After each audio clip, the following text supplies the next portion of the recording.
ಒಳ್ಳೆ ಏನೋ ತಿನಿಸುಗಳು ರುಚಿ ಏನು ತಿಂತೀನಪ್ಪ ಅನ್ನೋಂಗಿಲ್ಲ. ಚಿನ್ನದಕ್ಕೆ ಹೋದ್ರೆ ರೇಟ್ ಸಿಕ್ಕಾಪಟ್ಟೆ. ಚಹಾ ನೋಡ್ರಿ ಸಿಂಪಲ್ಲಾಗಿ ಇವತ್ತು ಒಂದು ಯಾವುದೋ ಅಂಗಡಿ ಇರೋದು 10 ರೂಪಾಯಿ ರೇಟ್ ಇವತ್ತು. ಏನು ಕುಡಿದು ಏನು ಮಾಡೋದು? 10 ರೂಪಾಯಿಗಳು ಅವ್ರಿಗೇನು ಅನಿಸೋದಿಲ್ಲ ಅಂಗಡಿಕಾರರಿಗೆ. ಪಾಪ ಅವರು ತಪ್ಪಲ್ಲ, ರೀತಿ ತುಟ್ಟಾಗಿದೆ ಮಾರ್ಕೆಟದ ಅವ್ರು ಹೇಳ್ತಾರೆ. ಒಟ್ಟಾರೆ ಇಡೀ ವ್ಯವಸ್ಥೆ ಏನಾಗ್ಯದಪ್ಪ ಅಂತಂದ್ರೆ ಇವತ್ತು ಒಬ್ಬ ಬಡ ಕಲಾವಿದ, ಬಡ ಲೇಖಕ, ಬಡ ಕೃತಿಕಾರ, ಕವಿ ಬದುಕೋದು ಭಾಳ ಕಷ್ಟ ಆಗಿದೆ ಅಂದ್ರಿ. ಯಾಕೆ ಇದಕ್ಕೆಲ್ಲ ಕಾರಣ ಕೊಂಡು ಹುಡುಗರಿಲ್ಲ. ಕೊಂಡು ಹುಡುಗರು ಯಾಕಿಲ್ಲಪ್ಪ ಅಂದ್ರೆ ಕೊಳ್ಳೋ ಶಕ್ತಿ ಅವರಲ್ಲಿಲ್ಲ. ಹೌದು ಬನ್ನಲ್ಲಿ ನೋಡೋಕೆ ದುಡ್ಡದ ಒಂದು ದಿನಕ್ಕೆ ಒಂದು 1000 ಅದಪ್ಪ, ಏನೋ ಒಂದು 200 ರೂಪಾಯಿ ಒಂದು ಬುಕ್ಕಿಗೆ ತೊಗೊಳ್ಳೋ ಅಂದ್ರೆ ಆ ಖರ್ಚು ಮಾಡೋದು ತಾಕತ್ತಿರಲಿಲ್ಲ.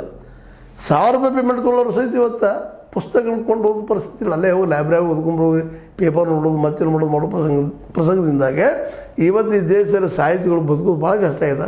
ಇನ್ನು ಕಲಾಕಾರ ಹೇಗಿಲ್ಲ, ಈಗ ನಾಟಕಗಳು ಅವು ಯಾರು ಹೋಗೋದಿಲ್ಲ. ರಾತ್ರಿ ಬಿಟ್ಟರೆ ನಿದ್ದೆ ಕೆಡೋದಾಗ್ತದೆ ಅಂತೇಳಿ ಎಷ್ಟೋ ಪ್ರೊಫೆಷ್ನಲ್ ಈ ಒಂದು ವೃತ್ತಿಪರವಾಗಿ ಬೆಳೆಯಂಥ ನಾಟಕ ರಂಗಗಳು ಸಹಿತ ಬಂದಾಗಲಿಕ್ಕೆ ನಾವು. ಹೀಗಾಗಿ ಪಾಪ ಅವ್ರಿಗೇನೋ ಸರ್ಕಾರದ ತಿಂಗಳಿಗೆ ಒಂದು 2,000 2,500 ಮಾಡಿದ ಅದನ್ನು ಸಹಿತ ಸರಿಯಾಗಿ ಕೊಡ್ತಾರೆ ಸರ್ಕಾರ ಅನ್ನೋದು ಇವತ್ತು ಬೇಜಾರದ ಕೆಲಸ ಎಲ್ಲರಿಗೂ. ಮಧ್ಯಾಹ್ನ ಇರ್ತಾರೆ ಅವ್ರು ಬದುಕು ನಡೆಸುವಾಗ. ಯಾಕಂದ್ರೆ ಸಾಹಿತಿಗಳು ಹೇಳಿ ನಿಮಗೆ ಬರೆದ್ರೆ ಪ್ರಿಂಟ್ ಹಾಕೋ ಶಕ್ತಿ ಇರೋದಿಲ್ಲ. ಪ್ರಿಂಟ್ ಹಾಕಿದ ಮೇಲೆ ಮಾರ್ತಿದ್ದು ಗ್ಯಾರಂಟಿ ಇರೋದಿಲ್ಲ. ಮಾರಿದ ಮೇಲೆ ದುಡ್ಡು ಹೊಳೆ ಬರ್ತದ ಗ್ಯಾರಂಟಿ ಇರೋದಿಲ್ಲ. ಯಾಕಂದ್ರೆ ಕೆಲವೊಂದು ಬುಕ್ ಸ್ಟಾಲ್ ತೊಗೊಳ್ತಾರೆ ಬುಕ್ಗಳನ್ನ.